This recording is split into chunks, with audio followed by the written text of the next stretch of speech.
अच्छा दोस्तों, क्या आपके साथ में ऐसा हो रहा है क्या कि आपका जो YouTube का वॉच टाइम है, यानी कि YT स्टूडियो का जो वॉच टाइम है, यहां पर पहले ज्यादा दिख रहा था और इसके बाद कुछ समय बाद यहां पर आपका वॉच टाइम घट गया और आपके वॉच टाइम का एरो इस तरह से 0 हो गया। पहले ज्यादा वॉच टाइम दिख रहा था लेकिन अब जो है वॉच टाइम घट गया। क्योंकि दोस्तों मुझे बहुत सारे लोगों का कमेंट आ रहा है, कि राहुल सर मेरे YT स्टूडियो से जो है वॉच टाइम वो घटते जा रहा है और मैं इसे कैसे रोक सकता हूं। तो आज की इस वीडियो में आपको बताने वाला हूं कि आप अपने इस घटते हुए वॉच टाइम को आप कैसे रोक सकते हो। अभी आपको पता है कि YouTube पे जो अगर आपको चैनल मोनेटाइज करना है दोस्तों, तो आपको कितना वॉच टाइम चाहिए होता है? आपको चाहिए होता है 4000 घंटे का वॉच टाइम। अब आप इतनी मेहनत से आप हर दिन कुछ ना कुछ वॉच टाइम बढ़ा रहे हो वीडियोस बना करके, लेकिन YouTube क्या कर रहा है? वॉच टाइम आपको घटाते जा रहा है। तो आप कैसे इसे रोकोगे? और आज की वीडियो में आपको एक चीज और बताने वाला हूं कि इस वॉच टाइम को आप फिर से, जो आपका दोबारा घटा हुआ है, उस वॉच टाइम को आप फिर से वापस ला सकते हो।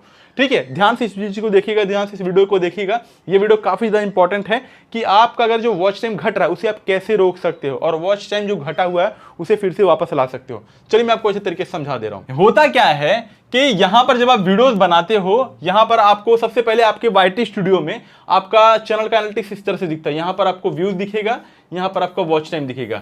तो यहां पर आपको सब्सक्राइबर और आपको एस्टिमेटेड रेवेन्यू नहीं दिखेगा, क्योंकि आपका जो YouTube चैनल है वो अभी तक मोनेटाइज नहीं है। तो ये वाला जितना सेक्शन है ये आपको नहीं दिखता है। सिर्फ यहां पर क्या दिखता है? आपका व्यूज दिखता है और वॉच टाइम दिखता है। अब यहां पर आप रेगुलर, भाई साहब रेगुलर रोज घिस घिस करके परेशान हो करके, मुझे पता है अच्छे तरीके से भाई कि आप कितना मेहनत करके 4000 घंटे का वॉच टाइम आप कंप्लीट कर रहे हो। लेकिन अब सोच लीजिए कि अगर 4000 में से आपका भाई 1500 किसी ने कंप्लीट कर लिया है, किसी ने 2000 घंटे का वॉच टाइम कंप्लीट कर लिया है। अब इसमें से मान लो किसी दिन 100 घट गया, किसी दिन 150 घट गया, किसी दिन 200 घट गया, तो भाई कैसे आप वॉच टाइम कंप्लीट करोगे? एक तो इतनी मेहनत कर करके आप बना रहे हो, ऊपर से जब घट जाएगा तो वॉच टाइम कैसे बढ़ाओगे भाई?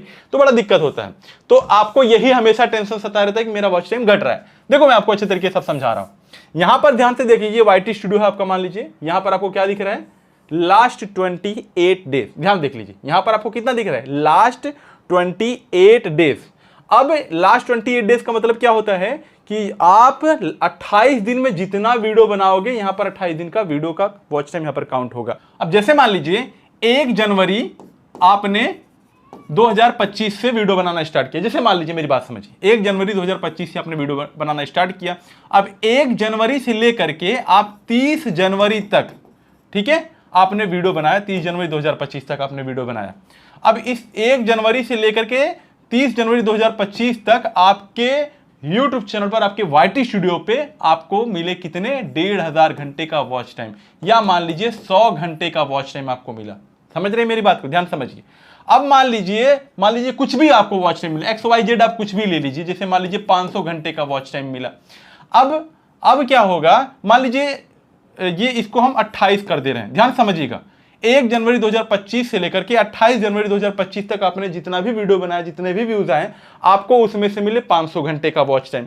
अब जैसे ही फरवरी आया, आपका फरवरी आया, ठीक है, अब फरवरी में ये क्या हुआ? अचानक से आपको दिखा कि भैया मेरा वॉच टाइम 400 हो गया।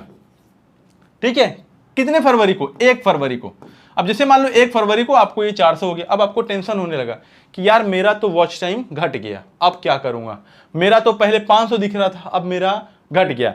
फिर इसके बाद क्या हुआ? 2 फरवरी को आपको यहां पर फिर से क्या हुआ कि 300 हो गया। अब आप बोलो कि अरे यार भैया मैं रेगुलर वीडियो भी डाल रहा हूं, सब कुछ डाल रहा हूं, मेरा वॉच टाइम क्यों घट जा रहा है? पहले 500 था, फिर 400 हुआ, फिर 300 हुआ, आखिर मेरा वॉच टाइम घट क्यों रहा है? ये दिक्कत क्या हो रही है? चैनल कैसे मोनेटाइज करूंगा? तो देखो भैया, यहां पर वॉच टाइम घटता नहीं है। एक चीज समझ लीजिए कि अब जैसे मान लीजिए ये 500 से 400 क्यों हुआ? अब मान लीजिए 1 फरवरी को आपको यहां पर 400 दिख गया, ठीक है, लेकिन ये जो 400 हुआ है ना, ये 100 जो घटा हुआ है, ये 1 जनवरी